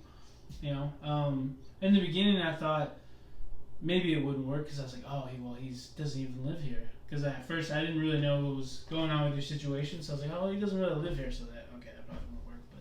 But it worked out. Made it work. It worked out eventually. Just took some time. But that's how it always is with a lot of people. Sometimes it takes time. Like I was supposed to have a guest Wednesday, like in the morning. But it didn't work out with her schedule anymore, so we had to reschedule it, and I'll having her in next Wednesday in the morning. So, sometimes this happens. Sometimes you have to reschedule. Have you? Because I'll give you a recommendation if you want somebody else. That's not out of the blue. That's somebody different. He's one of Harlan's teammates, but he's a SWAT agent. Oh wow. His name's Jake Waste. Okay. But he deleted his social media, so only his wife's on there. But I mean, he lives in Upland, so he's not really that far from here. Okay. Yeah. But if you wanted somebody, I don't think you've had a SWAT guy before. No. And no, I haven't had any. I guess law enforcement. No, I haven't had any. Okay, yeah, he would, because not only that, he was a national champ, and then fun fact, he cornered Rampage Jackson for a fight. So wow. If you want something totally different, and then his wife is actually a medical device sales rep, so you have two different Jesse Waste. So if you want, if you have information or any way to get a hold of him, and then just send it to me. Yeah, I'll text Jake and then see what he thought about it, and then I'll forward him to you, and also let Jesse know too if she. Yeah, or they can reach out to me either way. Yeah, so I don't know. I always like to pay it forward. That way you have somebody else moving forward too. Yeah, I mean that I always appreciate that from guests because it, like I said, it's like fishing. Yeah. Sometimes you do have to put it out there and see what happens. I'm very loyal, so if I'm gonna be shouting your podcast out to all my patients and to watch it, and then hopefully, I don't know, inspire somebody else just the way you're inspiring people. So. That's all I'm trying to do. And I mean, I wouldn't have a show without my guests, so I always appreciate my guests because I knew going forward for a podcast, there's no way I wanted to do this just me talking. It's just that. No. I don't really like that style as much. It's not fair to the guests too. Yeah, it's weird. The people who do podcasts that are successful, it's just them. I mean, I give them props, but I don't know how to do it though. I know for myself, there's no way. There's no way I could do a whole like hour of just me talking. What was the last concert you've been to?